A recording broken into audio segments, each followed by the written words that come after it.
In Iran, Ebrahim Raisi wins the presidential election amid low turnout. At least 27 people have been killed when a bus fell into an abyss in Peru. Hundreds of demonstrators have rallied in the streets of Rio de Janeiro calling for the resignation of Brazilian President Jair Bolsonaro. Hello and welcome to teleSUR. I'm Jose Daniel Lopez in Quito, Ecuador, and this is from the south. We begin in Peru, where at least 27 people have been killed and several injured when a bus fell into an abyss on an Andean road.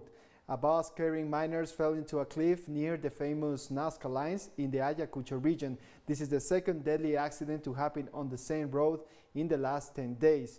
According to Peruvian media reports, the bus fell into a 450-meter abyss and bodies were scattered on the slopes of a hill in the desert area.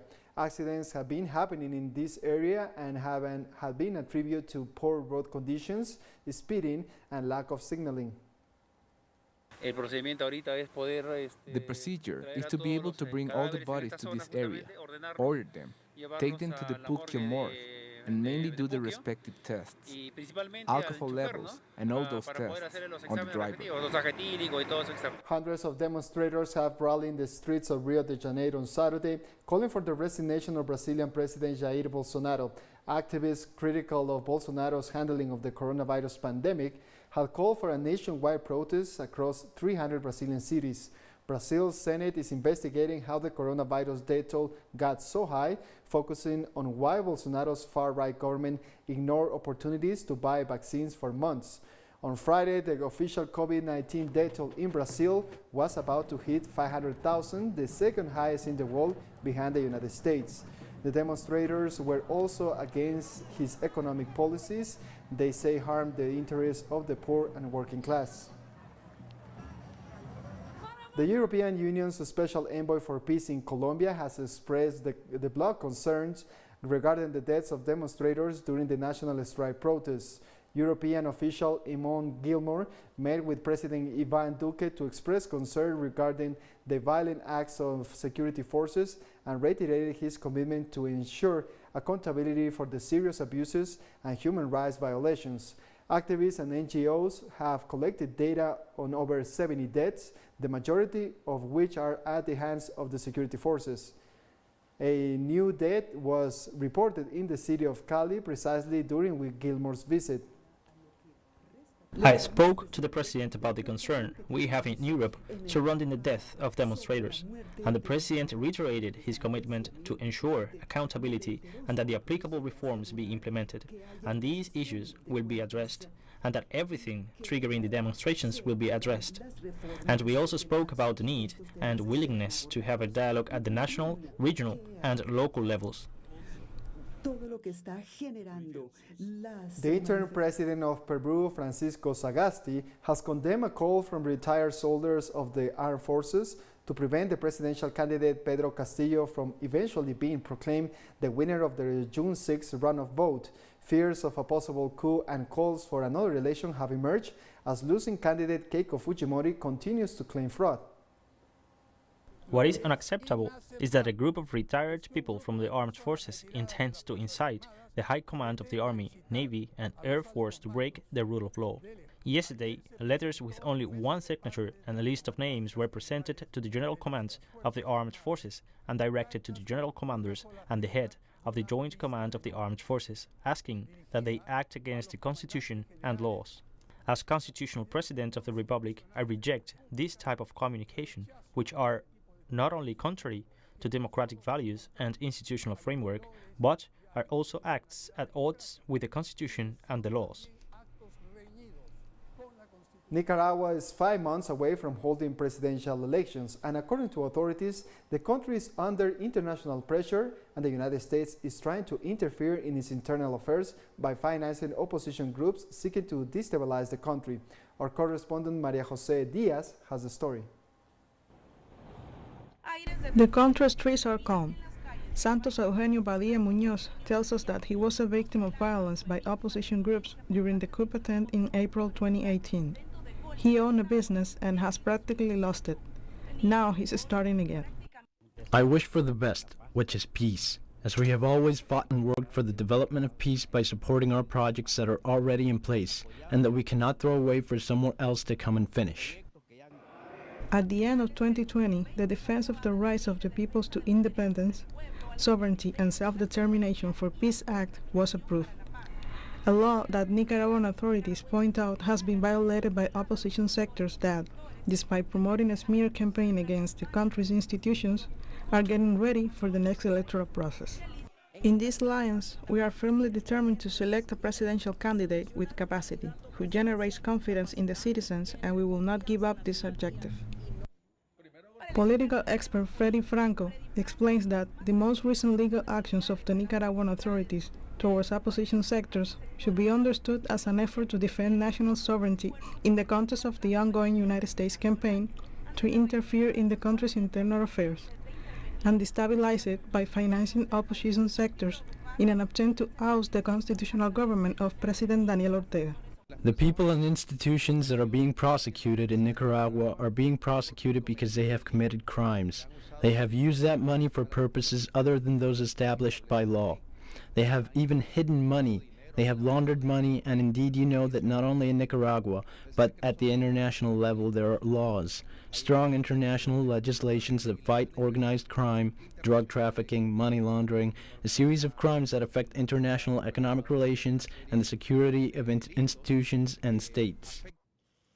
According to recent investigations, the United States Agency for International Development allocated $5.2 million in 2017 to opposition groups in Nicaragua, which only 1 year later actively participated in the coup attempt of 2018. María José Díaz, teleSUR, Nicaragua. A 4-day summit for vaccine internationalism, sponsored by the Progressive International, began this Friday. The meeting is held virtually, and its goal is to secure COVID-19 vaccines for all countries around the world. The summit brings together governments from the global south, political leaders, health workers, and vaccine manufacturers from more than 20 countries.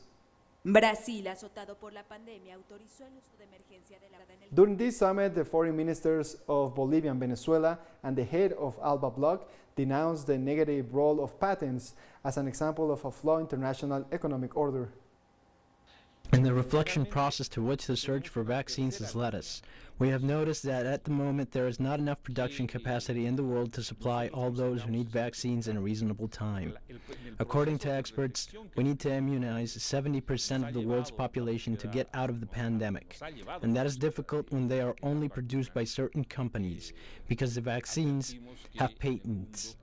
There are other companies, public or private, that can produce them, but they can't do it because they don't have the licenses. COVID-19 exposed and laid bare the capitalist system, the model that was imposed, and it is the responsibility of those of us who are like-minded to be able to build that world, which is not only possible, of course it is possible, but it is essential, because neither Mother Earth nor humanity will be able to stand much longer this system that we laid bare, as we called it.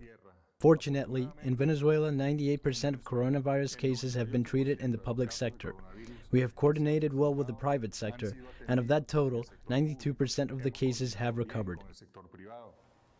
The head of the Bolivarian Alliance for the Peoples of Our America stressed that the pandemic has underlined the health threats posed by neoliberalism. The pandemic has undoubtedly exposed the way in which the neoliberal model works. The capitalist system, which accumulates capital, goods, and high-quality services in a handful of countries, and which is inherently incapable of resolving not only the pandemic, but also the global threats that humanity has to face. In a year and a half of pandemic, we have seen how not only the distribution of vaccines, but also of other goods to attend the pandemic have been subordinated and controlled by the neoliberal logic, and we have seen in a tangible way how this has taken its toll on human lives in different parts of the world. More news in a minute. Stay with us.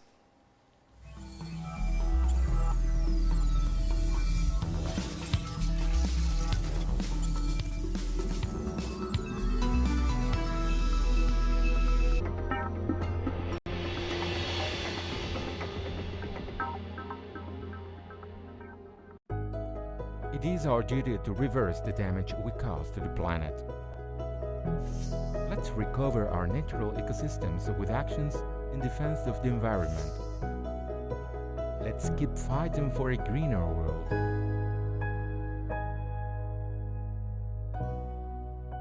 Wednesdays, only on teleSUR. Innovation, science, the technological breakthrough and its influence in society. Viajeros del saber, el futuro está aquí. Atomen. Monday, only on teleSUR.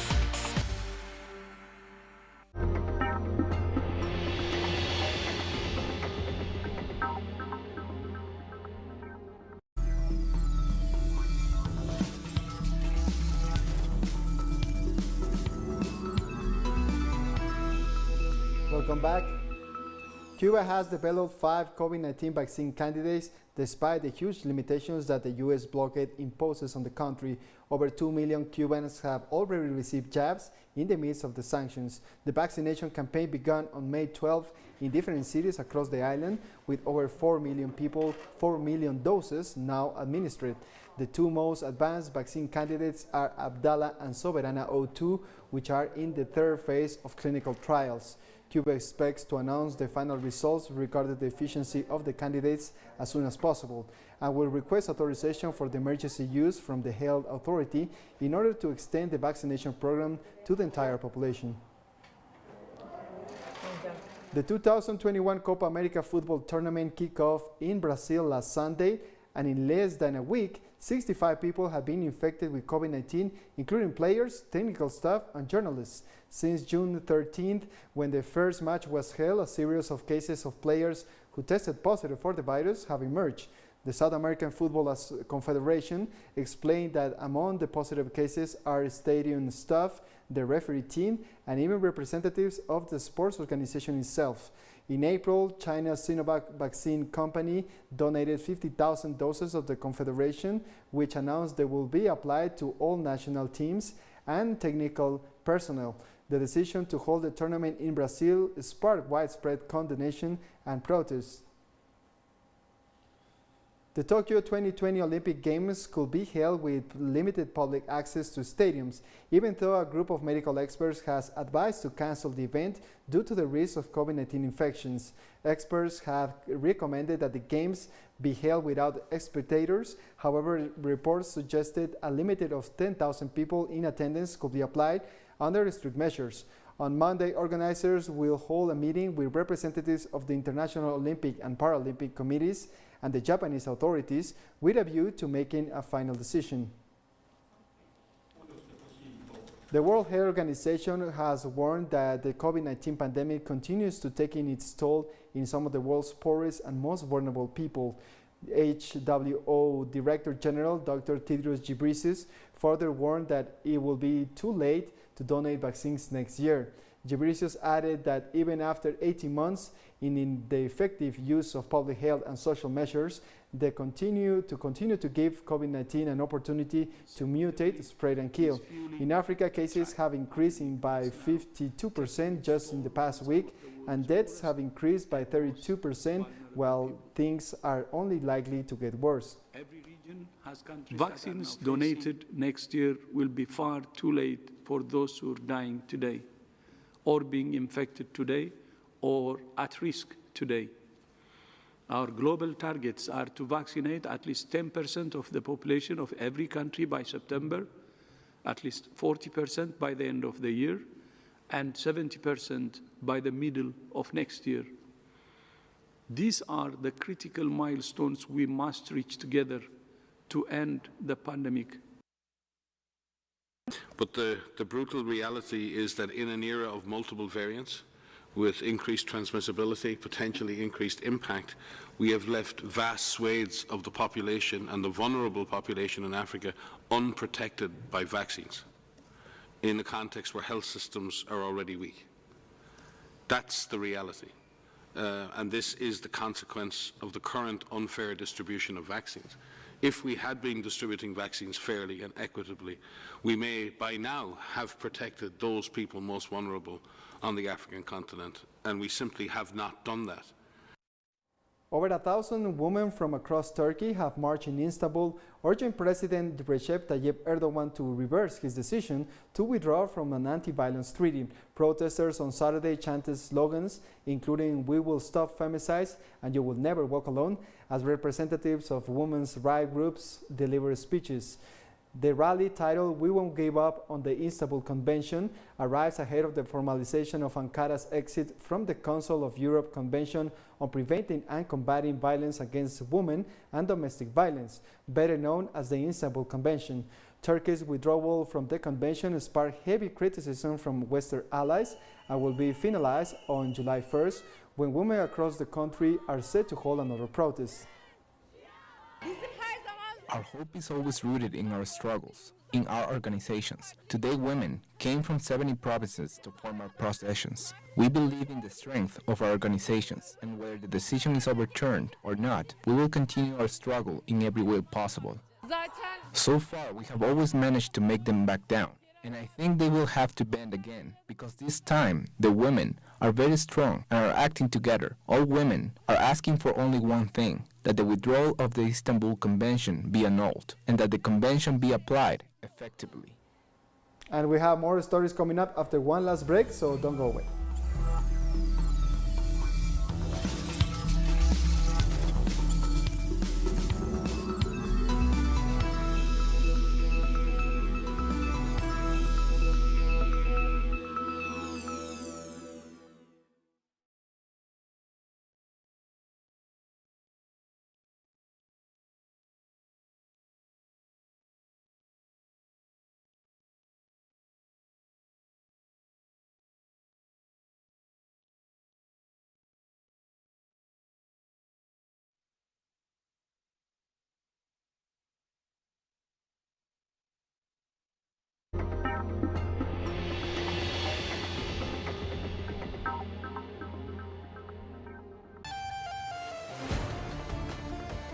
Every year, thousands of people leave their homeland to reach new horizons.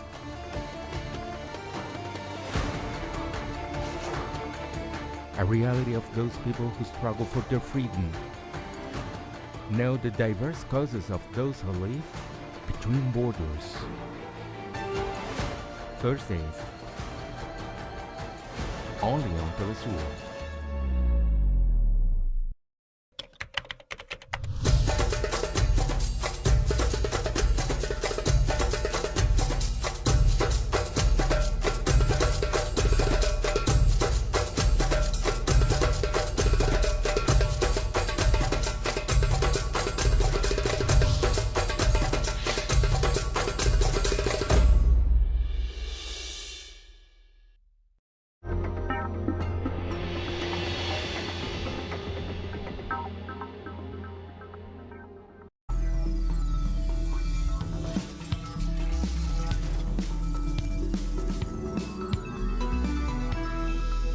Welcome back. Iran's current judiciary chief, Ebrahim Raisi, has won the country's presidential election in a vote marked by low turnout and calls for a boycott. By noon local time on Saturday, the long-serving conservative judge had won 62% of the votes, according to preliminary results released by the National Electoral Commission. With about 90% of the votes counted, Raisi had won 17.8 million votes, as reported by the head of Iran's Interior Ministry election headquarters, Jamal Arf. Raisi's rivals conceded defeat before even the final results were released. Mr. Ebrahim Raisi took the first spot after winning 17,926,345 votes and was elected by the people's president, a trustee for the executive branch. Mr. Mohsen Razaein Mirgaer won 3,412,712 votes. Mr. Abdolnasser Emati won 2,427,201 votes. And Mr. Amir Sohain Ghazizadeh Hashemi won 999,718 votes. The rest of the votes are considered voided ballots, which are around 3,726,870 votes. And Iranian President-elect Ebrahim Raisi has met with outgoing President Hassan Rouhani and Parliament Speaker Mohammad Bagher Khalibaf on Saturday after his landslide victory in the presidential vote. I would like to offer my gratitude to the very dear, honorable, and vigilant people. I thank the Almighty God for the dear people's trust in this serving seminary student. I hope I can respond well to the people's confidence, votes, and kindness during my term.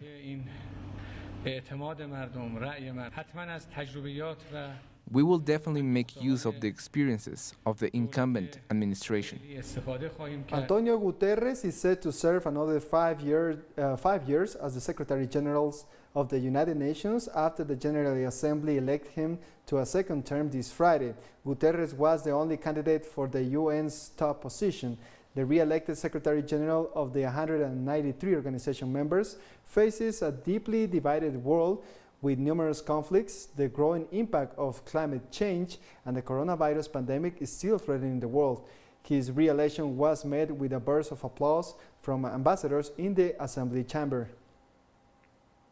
Secretary General of the United Nations. 4 people have been killed and 15 injured after a plane carrying skydivers crashed in Russia's Kemerovo region. According to regional authorities, the incident occurred near Tanai airfield at around 10 a.m. local time, where a twin-engine L-140 plane carrying 19 people broke apart after a hard landing, and 4 of the injured are in severe conditions. The reason behind the crash is being investigated, Kemerovo authorities said in a statement. The world's displaced population reached 82.6 million people this year, the United Nations Agency for Refugees informed on Friday. The threat has been increasing for the past 9 years. 26 million are refugees, so people that have crossed border and sought refuge in another country. This figure has slightly increased from last year, and it includes Palestinian refugees under the UNRWA mandate. The big jump concerns the figure of internally displaced people that are refugees, in other words, in their own country. And this figure is now nearing 50 million, an unprecedented number. In 10 years, from 2011 to 2021, the number of people forcibly displaced around the world has doubled. We're now in excess of 1% of humanity being forcibly displaced. And one of the many figures that to me is quite interesting, is striking, is that 42% of these people are children. Protests have continued in Lebanon after Thursday's general strike as the Lebanese currency reaches new lows against the US dollar. The economic crisis in the country continues to worsen. Lebanon has not had a government for more than 10 months, and in the absence of an economic recovery plan, first necessary goods like fuel, electricity, and medicines are now in short supply. While the population continues on the streets to demand solutions to the crisis, the international community has conditioned the sending of economic aid to the formation of a new government, but local politicians have failed to reach an agreement for the formation of a cabinet. Mask wearing will no longer be compulsory in most places in the Netherlands as long as social distancing can be applied. Prime Minister Mark Rutte announced the move on Friday, along with a further easing of measures to combat the coronavirus. In order to work in the office and in the workplace, 1.5 meter distancing is the norm, with the understanding that we spend a maximum of 50% of our working time at the office. Then, the second point, where we inevitably cannot keep 1.5 meter distancing, the face mask rule will for now remain in place. Firstly, this counts for public transport, including at the station, on the platform, at the bus stop, in the bus, tram and metro. This also goes for Schiphol and other airports. Finally, all public will be allowed at sporting matches from Saturday, June 26, and all age groups will be able to play matches. It goes without saying that before and after matches and during the break, the 1.5 meter rule must be respected, just like on the pavilions. Ivory Coast former President Laurent Gbagbo has returned to his country after being acquitted by the International Criminal Court of charges of crimes against humanity.